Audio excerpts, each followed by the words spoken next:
Coming up on UT10 News, the MAC is back. And will trick-or-treating take place in the area? Plus, parking continues on campus. Your news in 10 minutes starts now. Thanks for joining us. I'm Normandy Burrow. And I'm Kate Pence. You can be fined $25 for parking in the wrong space and $50 if you don't have a parking permit. Reporter Cheyenne Castera looks into parking on campus. Blue lines are handicap, green for retail, yellow for faculty, and white for students. Students can purchase passes for the semester, month, day, and even hourly passes on the Park mobile app. Some students say that the cost of permits is too high. The thing that bothers me is that it's $125 per semester. I feel like it's unfair to be charging like a total of $250 a year just to be able to park on campus. We have a ton of on-campus fees that we already pay. The prices have remained the same even during the pandemic. People don't understand because some of the things I hear this year is the parking lots are empty. Why do I got to pay for this? Well, the thing is those still need upkeep. After 8 p.m. on weekdays and after 4 p.m. on Fridays, students can park without a permit.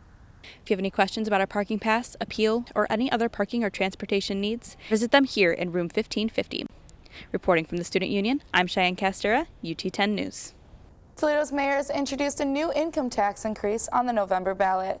Issue 4 would be an income tax increase of 0.25% for road repairs and will raise an estimated $18 million each year. The ballot measure would last 4 years starting January 2021 if voted into action. We believe that most Toledoans, for a relatively small amount of, 0.25% increase for 4 years, really want to see the roads get fixed. It would mean an extra $250 a year for people earning $100,000. Last week, President Trump tested positive for COVID-19, impacting the vice presidential debate. Tomorrow, Senator Kamala Harris and Vice President Mike Pence will face off at the University of Utah in Salt Lake City.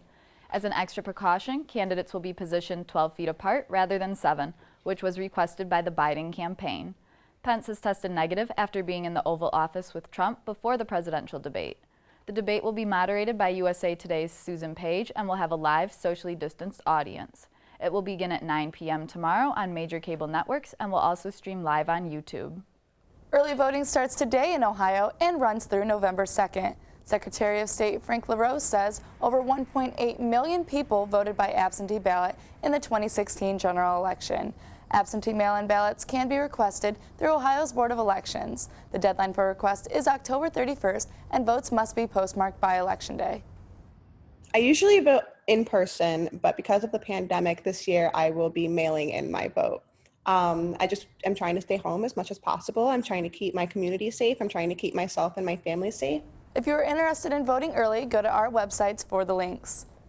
As the fallout from the pandemic continues, the Pass No Credit option is being offered again this fall. It allows students to convert their grades. Grades C or higher will be changed to Pass, and lower grades will be changed to No Credit. This option has no effect on the GPA, and students must submit a form to their college office for approval. The deadline has been extended to October 16th, and it can take up to a month to be seen on your transcript. Audio recordings of the grand jury proceedings in the Brianna Taylor case were released publicly last week, following demands for transparency from Protest and her family. Reporter Michael Sandlin looked into the latest on this case. 6 months after Brianna Taylor was killed in her home by police in Louisville, Kentucky, a grand jury charged one officer involved with endangerment, but not murder. The 2 other officers involved were not charged with any crime. This outcome has sparked outrage across the nation, with protesters demanding justice for Brianna with murder charges. Locally, protests are being organized by a group called Justice and Equality Toledo. They gathered on the corner of Talmadge and Monroe, holding signs and chanting Brianna's name. If you do the crime, which it is a crime to kill somebody that is innocent, and I don't care if you did have a warrant, you know what I'm saying? If you didn't give nobody any warning, you just shoot somebody, you're guilty. The 15 hours of grand jury recordings show a confused and chaotic scene, with the main dispute being, did the police identify themselves on the scene or not? In addition, the prosecutor only presented the grand jury with wanton endangerment charges. A judge ordered the release of the recording due to a motion filed by an unidentified juror member who felt that they had not been presented with all of the evidence. Michael Sandlin, UT10 News. Kentucky Attorney General Daniel Cameron continues to say homicide charges were not appropriate in this case. Food insecurity is a worldwide issue college students struggle with every year. It has become an even larger issue because of COVID-19. 30% of college students have reported to be food insecure, according to the College and University Food Bank. Although finding a warm meal can be difficult for some, the University of Toledo Food Pantry is helping its students with food and other essential needs. This fall, they have been averaging around 150 students per week. Pantry coordinator Benjamin Weiner says that they are vital on college campuses. It's important because students want that access to resources to help them succeed, because that's the goal of food pantries. That's the reason I'm here, is to provide resources to see you shine academically and personally. With the food pantry being on campus, many students have found it to be a place of comfort when in need. It's personally helped me out. I remember having an issue 2 years ago when I was almost facing eviction, and thankfully I got out of that. Over 640 colleges and universities have food pantries available, but some still go without. The University of Toledo Food Pantry is located in the Student Union in room 2504. To get food from the pantry, students show up and scan their Rocket card and can grab up to 3 days worth of food. They can resource foods like ramen noodles, canned goods, and other essential needs. Kiara Bibbins for UT10 News.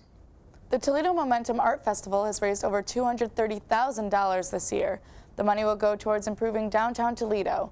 The festival includes a mix of virtual events and a self-guided art scavenger hunt that ties in with Toledo businesses and history. They commissioned 13 artists from across the country to create new projects throughout Toledo. There's the Toledo Alphabet Project, which is sort of our spectacle project for this year. We worked with Graphite Design and Build, and they created a complete alphabet.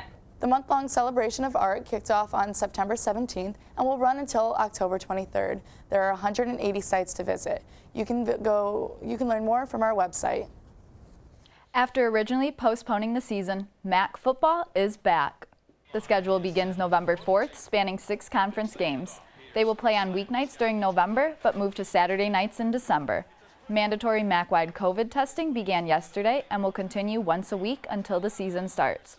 Then, 4 tests will be required per week. I wouldn't say we're not worried about COVID, but from a football standpoint, we aren't. From the outside factors, we are, and also with the safety factors, we are. I'm doing my best job to hold everybody accountable outside of football. Championship game will be held December 18th or 19th. Halloween night is right around the corner and a pandemic is still in play. Reporter Morgan Cronenwet checked in with parents to see if they feel safe taking their children trick-or-treating this year. Monroe, Michigan issued a proclamation stating that Halloween will happen as usual. The city says that children will be allowed to trick-or-treat on October 31st from 6 p.m. to 8 p.m. The city council members stressed the use of masks, sanitizing candy wrappers, and respecting a person's decision to participate or not. After months of being inside, some want to see the excitement on their child's face on Halloween night. This feeling outweighs most fears for some parents and children. I want to keep things as normal as possible. Things are crazy. Things are not normal, and everyone's stressed out and overwhelmed, and she needs to be a kid and live a little bit. However, even with safety regulations in place, some parents still feel apprehensive. We're kind of going back and forth because, I don't want to be afraid of it, but is it worth it to just go get some candy to, put yourself out there and possibly get sick? The health department suggests that those who pass out candy maintain social distancing by using a distribution table or handing out candy in an open space. These suggestions allowed residents to come up with some creative ideas. In 2019, Americans spent $8.78 billion on Halloween. This year, they expect the cost of spending to decrease to $8.05 billion due to COVID. The percentage of those who choose to trick-or-treat is down by 5% from last year. You can keep up to date with safety guidelines, dates, and times of Halloween festivities in your area from your city council. Reporting from Monroe, Michigan, I'm Morgan Cronenwet, UT10 News. That's it for UT10 News. For Kate Pence and all of our crew, I'm Normity Burrell. Have a great week.